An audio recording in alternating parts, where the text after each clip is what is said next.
అందరికీ నమస్కారం. పద్యపరం ఛానల్కి స్వాగతం. మా అమ్మలగన్న అమ్మ, ముగ్గురు అమ్మల మూలపుటమ్మ అయినటువంటి చాలా పెద్దమ్మ, సురారులమ్మ అయినటువంటి ఆ దుర్గామాత ఒక అవతారం రేపు సరస్వతీదేవి అవతారం. ఆ సరస్వతీదేవి అవతారానికి సంబంధించి ఒక పద్యాన్ని భావాన్ని ఆలపించబోతున్నాను.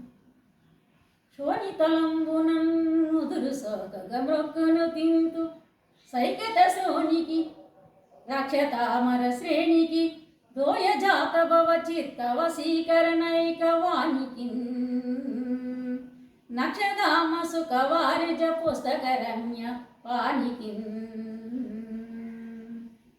బావుంది. శోణితలము అంటే ఫోర్ హెడ్ అన్నమాట. నేలకి నున్నెదురుని తాకినట్లు సాగిలిపడి ఆ సైకత శ్రోణి అలనీల వేణి చదువుల వాణి అయినటువంటి ఆ సరస్వతీదేవిని స్తుతిస్తాను అని చెప్తున్నామట.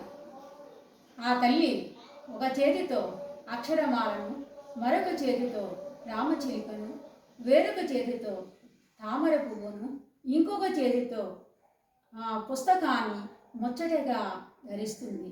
సుధలు వర్షించే తమ సుందర సుకుమార సూక్తులతో అరవింద భవని యొక్క అంతరంగాన్ని ఆకర్షిస్తుంది.